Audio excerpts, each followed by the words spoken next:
Olha só, estamos na campanha Janeiro Branco, que chama atenção para os cuidados com a saúde mental. Na correria que vivemos hoje, é fácil deixar essa questão de lado, mas isso é um erro. Segundo dados da Associação Brasileira de Psiquiatria, cerca de 50 milhões de pessoas sofrem com algum tipo de doença mental no país. A Vila São Cotolengo se atenta bastante a essa questão, por isso conta com uma equipe muito capacitada para ajudar os pacientes.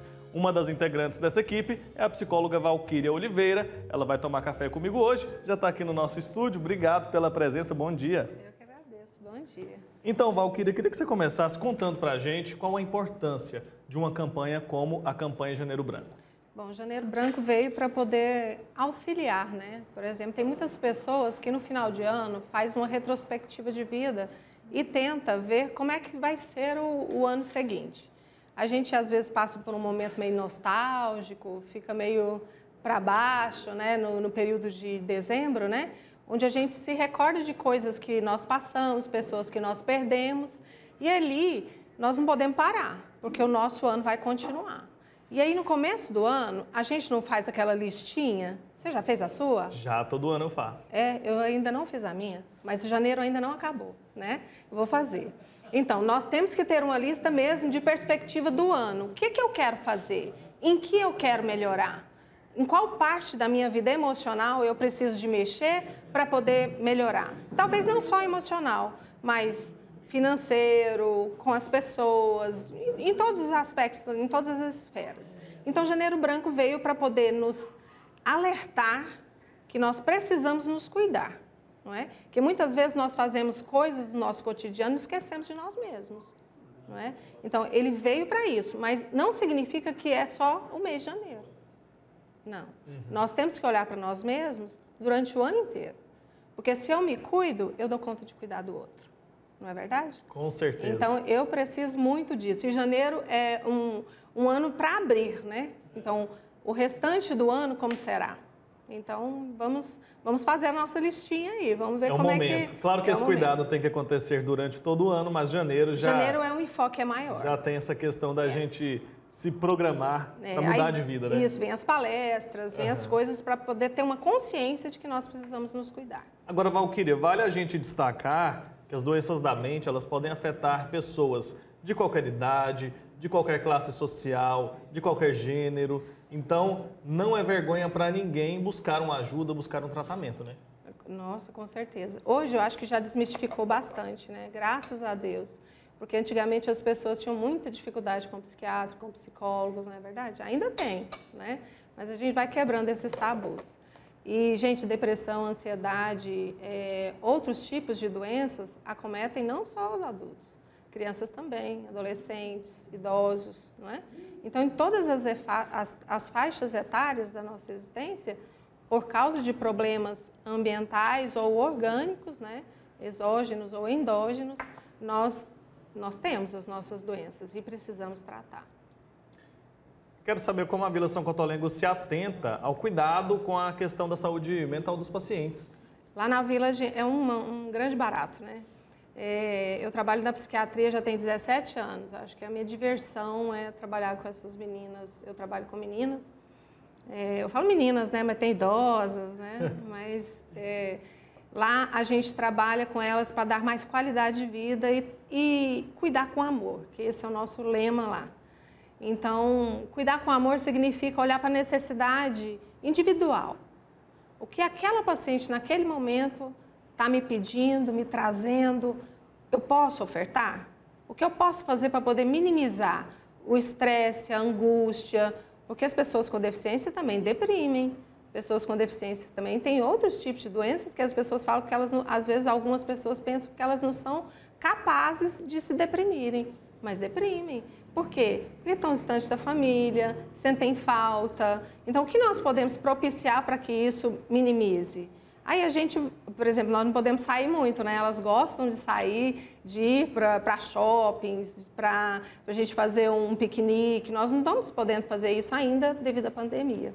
Então, nesse período de pandemia, nós tivemos uma ruptura nesse aspecto com relação à sociedade, já que eles são pessoas institucionalizadas, né, de longa permanência, a gente diz.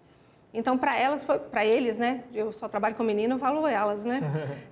Mas para todos os pacientes da vila, foi muito difícil, principalmente com questões de depressão, de pânico, de outras patologias, né? Porque não podem sair. Aí a gente faz o quê? Lá tem os lugares onde é aberto, a gente leva para a beira do lago, vai fazer uma pescaria com alguns com as unidades separadamente, né? Agora a gente já está até podendo juntar um pouquinho, né? Então a gente vai para os lugares abertos para poder minimizar e retirar um pouco essa angústia e esse estresse. Vale a gente destacar que está tudo interligado, né? As questões físicas e as questões mentais. Então a gente precisa buscar esse equilíbrio. Muita gente às vezes ignora o aspecto da saúde mental e isso é um problema, é um erro. Com certeza. Eu sempre digo que um dos pilares para uma melhora da nossa saúde mental são os exercícios físicos, né? Sem uma energia vital, que é a depressão, a ansiedade também traz muito para a gente, nós não conseguimos ultrapassar, né? Perpassar por essas dificuldades. Então é necessário, nós temos professor de educação física, tem fisioterapeuta, tem uma equipe multidisciplinar voltada exclusivamente para esses pacientes que vai fazer com que esses hormônios bons apareçam, né?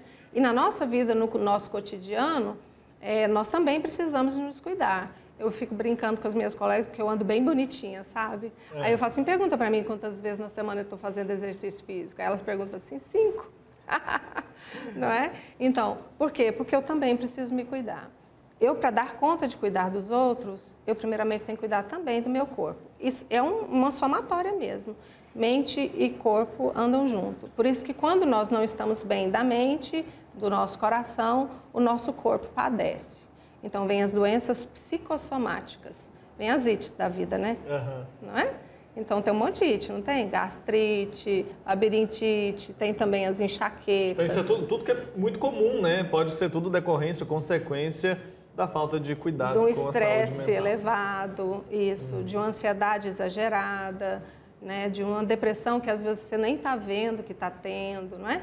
Então, tudo isso faz com que o nosso corpo padeça. Eu sempre digo que o órgão que é afetado pelo nosso corpo, ele não é o mais fraco, ele é o mais forte, que para poder aguentar é uma batalha. O meu é o estômago, não é? Entendi. Se eu ficar nervosa, obviamente eu não vou comer bem, meu estômago vai doer, não é? Outras pessoas têm diarreias, têm vômitos também, têm dores de cabeça, né? Tem dores no corpo, de forma geral.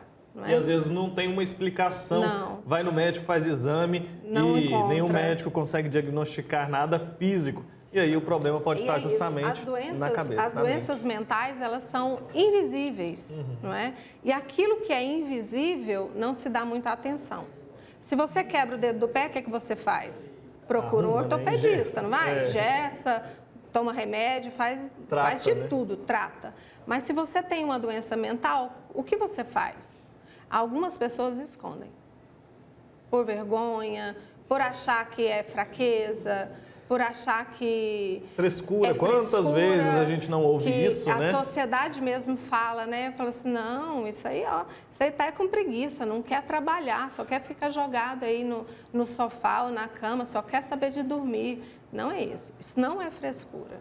Nós temos que dar atenção para isso, assim, de um modo especial, porque se nós cuidamos da nossa mente, o resto vai bem.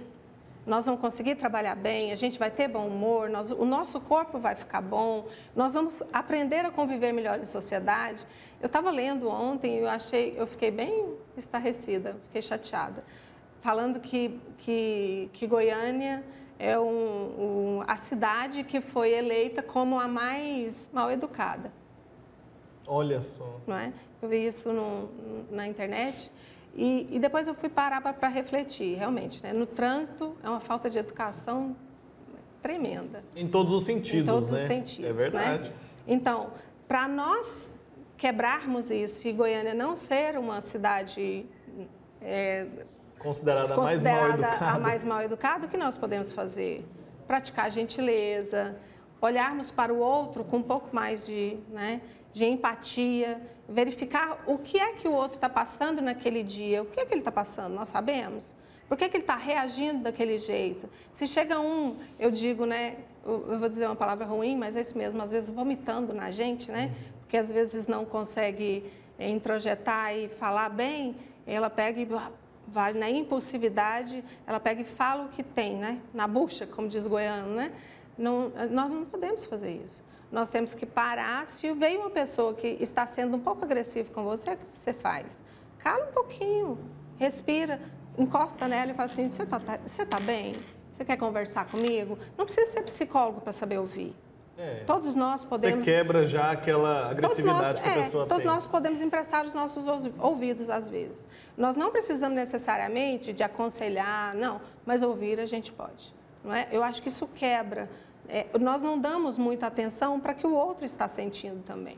E o que ele está passando. A gente só quer responder sempre. Na impulsividade. Exato, isso é um problema, né? Agora, doutora, queria que você contasse para a gente um pouco mais, voltando a falar um pouco sobre a Vila, queria que você falasse um pouco para a gente, um pouco mais sobre que tipo de profissionais formam a equipe de vocês lá na Vila. Fala um pouco mais sobre o seu trabalho e também sobre os profissionais que ajudam ali, porque eu sei que é uma equipe grande, uma equipe muito qualificada, né? Nós temos muitos funcionários, nós temos uma equipe multidisciplinar muito grande, né? Então, lá a Vila atende 300 e muitos pacientes, eu não sei, obviamente, assim, eu não sei exato o número no momento, porque alguns saíram, mas nós temos lá, além de psicólogos, nós temos nutricionistas, fisioterapeutas, terapeutas ocupacionais, profissional de educação física, tem fonoaudiólogos, e depois se eu esquecer de algum, meus amigos vão me matar, né? Que é mais... Eles vão entender. Tem vários, eu acho que tem profissional odontologia, tem médicos também que assistem eles lá no ambulatório e dentro da casa também, não é? E a equipe de enfermagem, que é o carro-chefe, vamos dizer. Tem os enfermeiros e os técnicos de enfermagem e cuidadores que ficam 24 horas com eles, que eles não podem ficar sós. Então, nós temos a nossa jornada de trabalho e alguns fazem a jornada noturna. Então, é ininterrupto, né? Uma gama enorme. Eu já conversei aqui com várias pessoas lá da Vila São Cotolengo, né? Sobre diversos assuntos, vários temas diferentes, mas eu sempre gosto de perguntar sobre o sentimento desses profissionais em trabalhar lá na Vila São Cotolengo, o Santuário do Irmão. Eu quero fazer essa pergunta também para você, doutora. Qual o seu sentimento ao trabalhar ali naquela instituição? Eu me esqueci do serviço social, que é imprescindível dentro de uma instituição como a Vila São Cotolengo, né? Então, ontem eu estava dizendo o tanto que eu amo trabalhar na Vila. Porque para trabalhar na Vila, nós temos que ter um amor extremado. Porque para cuidar com amor, nós temos que ter paciência, resiliência, nós temos que ter compaixão, não é? E uma das coisas, que, sim, dos princípios cristãos que eu guardo muito no meu coração é cuidar dos pequeninos do Pai, não é? Então, se todos nós cuidarmos desses pequeninos, eu acredito que nós estamos alcançando o nosso pedacinho do céu, não é? Então, eu tenho um amor extremado pela Vila. Eu tenho 17 anos que eu trabalho lá. 17 anos que eu estou lá. E sou encantada a cada dia. Meu marido sempre disse que eu me divirto no meu serviço, que eu quase não trabalho, eu me divirto. Maravilha. Mas que ótimo, né? Trabalhar se divertindo. Devia ser a realidade de todo mundo, né? Trabalhar se divertindo é a melhor forma, não é? É o melhor jeito de se trabalhar. Então, trabalhar na Vila faz com que nós sejamos pessoas bem melhores. Eu falo que eu não sou ruim, não, mas eu fiquei bem melhor. Olha só. Esse testemunho é praticamente o mesmo de todas as pessoas que a gente ouve aqui. Já falei com o padre, com o irmão, com a irmã, com outros profissionais, e todos têm esse mesmo sentimento, esse mesmo testemunho para dar. Eu acho que nós temos uma missão lá. E quando vence a nossa missão, a gente sai, a gente vai para outros lugares. Não é à toa que vocês estão lá, né? Não. E eles ficam felizes quando recebem visita e tudo mais. Isso pode contribuir também para a questão da saúde mental? Demais. Inclusive, foram umas pessoas lá essa semana para poder entrar, para poder visitar as meninas lá dentro do NIC, né? Só que não está podendo ainda entrar. Eles podem ficar na porta dos locais e olhar à distância, né? Por causa da questão da pandemia ainda. Mas para eles, de forma geral, é tão bom o contato com os outros, porque como eles são pacientes que ficam em longa permanência, então quando ele recebe pessoas de fora, obviamente que eles estão aprendendo também com os outros, estão dividindo um pouco a sua vidinha com eles, eles ficam muito felizes. Têm muitos amigos que consideram como se fossem parentes. Assim como a gente que trabalha, que às vezes um chama por mãe, alguma coisa assim. Então, tem pessoas de fora que eles consideram como se fossem próprios parentes, principalmente dos que foram abandonados pelos familiares. Então, o pessoal que está por Trindade, fica ali pertinho da Basílica, todo mundo pode ir lá fazer uma visita, vai ser muito bem recebido, né? Demais, nossa, vai ser muito bem recebido por nós e pelos nossos internos. Com certeza eles vão gostar bastante e quem visitar vai experimentar pelo menos uma dose pequenininha de todo esse carinho que vocês demonstram, vocês no sentido, as pessoas que trabalham na vila e vêm aqui conversar com a gente no Santo Café. Você vai poder também experimentar um pouco desse amor todo, né? Dessa gratidão. Bonito de ouvir, viu? A gente estava conversando agora há pouco sobre o sentido geral da campanha Janeiro Branco e tudo mais, e você mencionou a questão da gentileza. Queria que a gente terminasse a nossa conversa falando justamente sobre as pessoas agora, para as pessoas que neste momento podem estar com algum sinal ou conhecem alguém que está dando algum sinal de que pode estar com algum problema de depressão, de ansiedade, aquela tristeza. Que dica a senhora como profissional pode dar para essa pessoa? Se você está precisando de ajuda, procure. Tem um número que é 188, é o CVV, onde tem pessoas capacitadas que podem te ouvir e te aconselhar a tomar alguma atitude, não é? De procurar um médico psiquiatra, de procurar uma psicoterapia, de também, se a gente for olhar, né, para o nosso dia a dia, nós temos que fazer momentos de oração, de meditação, buscar hobbies, coisas diferentes do habitual, mas se você já estiver adoecido, procure um médico. Não tenha receio, não fique sozinho, você não está sozinho. Né? Procure uma ajuda, que todos os que tiverem à sua volta, que seja um parente, fala, eu não estou bem, me ajude. Peça ajuda, porque realmente não é uma brincadeira, não é uma frescura, é uma doença, gente. É uma doença que acomete 300 milhões de pessoas no mundo inteiro. O Brasil está entre um dos primeiros, eu não sei qual eu acredito que seja o terceiro, mas o Brasil é o primeiro em ansiedade no mundo. Então, mesmo que não seja uma depressão, que seja uma ansiedade, obviamente que uma doença de base, ela também pode levar a outras doenças. Então, se eu não trato a ansiedade que está muito grave em mim, provavelmente eu vou deprimir. Provavelmente eu posso ter síndrome do pânico. Então, uma coisa vai levando a outra e vem as comorbidades. E a cada vez a gente vai afundando mais. Não é? Então, se eu trato a minha doença de base, obviamente que eu não vou ficar pior do que eu estou, vou tratar, se for necessário, tomar o remedinho para sempre, não tem problema, tá tudo certo. Desde se for para poder ficar recomendado. bem e o médico te prescrever, fica com ele. Enquanto, para você ter qualidade de vida, o melhor é isso. Vale a pena, né, doutora? Agora, é difícil para a pessoa que está nessa situação buscar essa ajuda ou reconhecer que está com um problema. Então, quem está perto também tem um papel fundamental. Com certeza, com certeza. A pessoa que está próxima, seja de amigos, seja no ambiente de trabalho, não é? Às vezes você chega, você vê, eu mesmo que faço uma leitura corporal muito boa, né? Também, né? Com 30 anos de profissão não é possível. Aprendeu alguma coisa. Né? Então, aí eu olho e pergunto, tá tudo bem? Quer conversar um pouco? Vamos ali para o cantinho, vamos conversar? Eu sempre me disponho a ajudar. Então, não sendo psicólogo da mesma forma, vamos tomar um café? Vamos sair um pouco? Estou te achando entristecido? Vamos fazer algo diferente? Você está precisando de uma ajuda? Se você quiser, eu te acompanho ao médico. Olha só, que gentileza. Eu estou vendo que você não está bem. Eu te acompanho ao médico. Esse cuidado faz toda a diferença, né? Doutora Valquíria Oliveira, psicóloga, integrante da equipe lá da Vila São Cotolengo, faz um trabalho muito bacana, um trabalho muito bonito. Obrigado pelas informações e por ter feito esse alerta tão importante para quem nos assiste nessa manhã. Até uma próxima oportunidade. Muito obrigada, a Vila agradece e vão lá para conhecer e ficar um pouco com os nossos meninos e meninas para o seu dia ficar melhor. Eu que agradeço, doutora. Obrigada.